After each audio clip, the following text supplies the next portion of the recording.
Dari sekian banyaknya masalah pendidikan di Indonesia yang nggak kelar-kelar, ternyata di sini akarnya.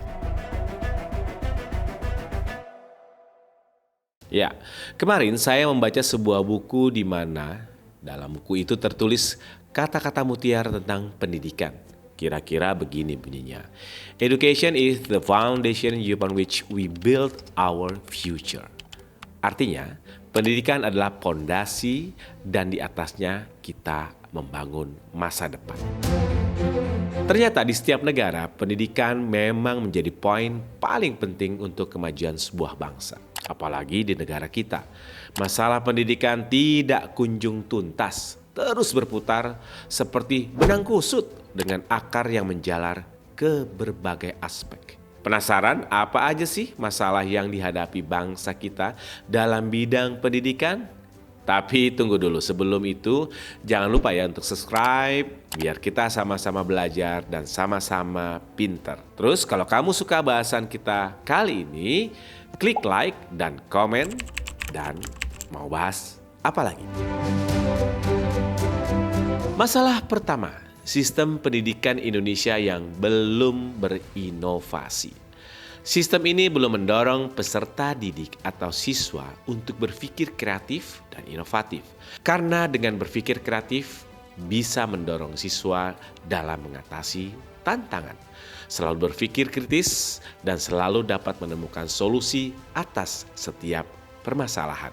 Ya, dengan menyelipkan kreativitas ke dalam kurikulum, tidak hanya soal nilai raport yang meningkat pesat, melainkan bisa membekali siswa dengan skill, keterampilan penting untuk kesuksesannya seumur hidup.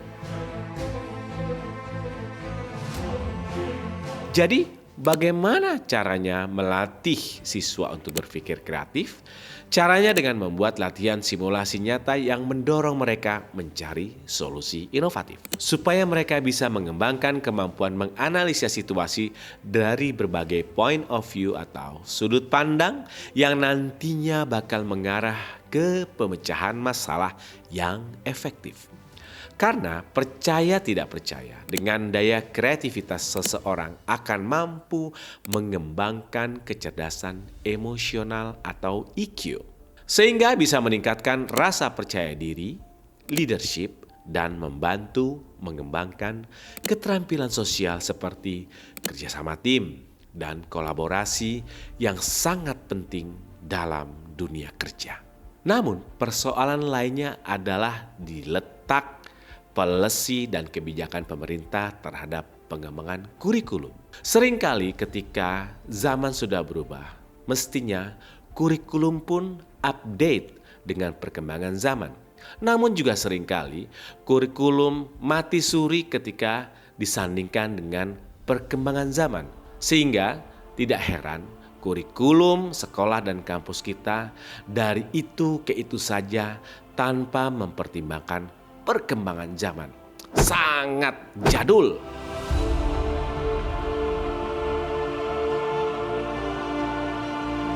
Masalah nomor 2, fasilitas yang belum memadai dari sarana dan prasarana.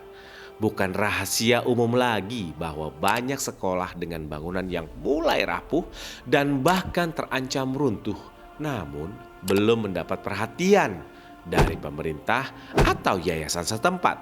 Ruang kelas yang jumlahnya tidak seimbang dengan jumlah siswa juga sering kali kita lihat. Sehingga mereka harus bergantian dalam memakai kelas untuk belajar. Selain itu, akses ke ranah teknologi juga sangat minim. Hal ini tentu saja membuat siswa menjadi tidak siap menghadapi tantangan dunia modern, di mana keterampilan digital semakin penting, walaupun tidak boleh melupakan kegemaran, kebiasaan membaca buku. Masalah di nomor 3 adalah Jawa sentris. Pernah dengar? Jika pembangunan terpusat di Jakarta sentris, nah kalau pendidikan, pemerintah sepertinya malah menganakmaskan Pulau Jawa. Dari mana datanya? Ini dia.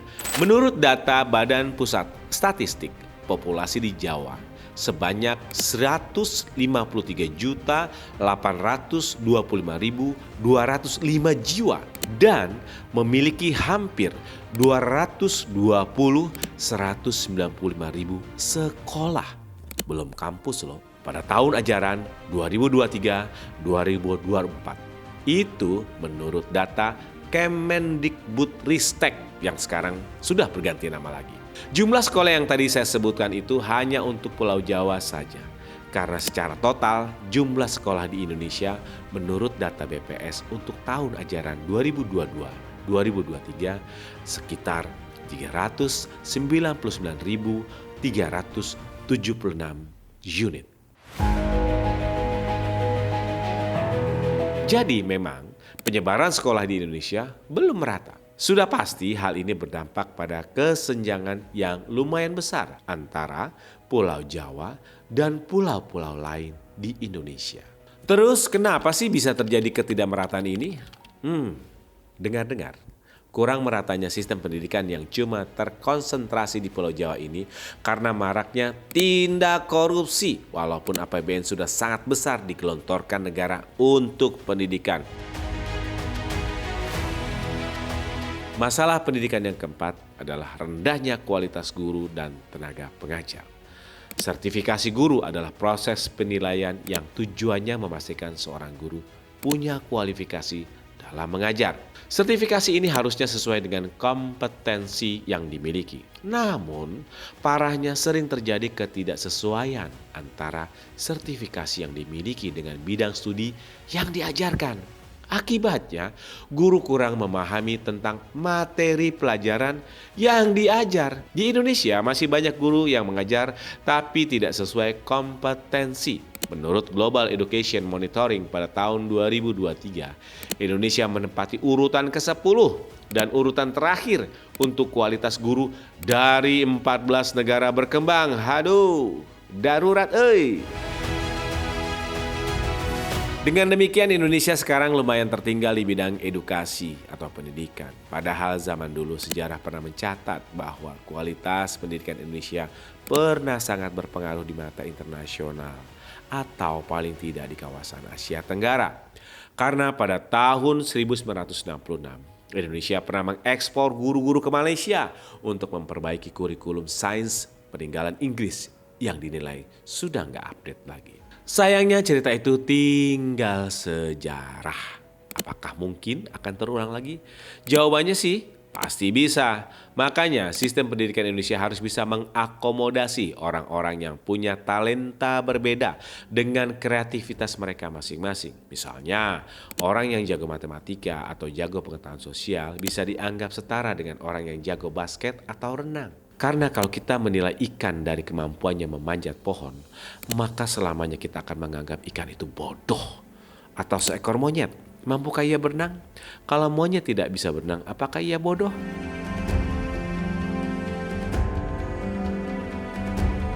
Makanya, Sir Ken Robinson, seorang pendidik, penulis, dan pembicara asal Inggris, menekankan supaya sekolah mendorong kreativitas dan inovasi. Robinson bilang, kreativitas itu sama pentingnya dalam pendidikan seperti halnya literasi dan kita harus memperlakukannya dengan status yang sama. Satu pesan dari saya, jangan pernah menyerah dalam belajar karena tidak ada kata ando dalam ujian kehidupan.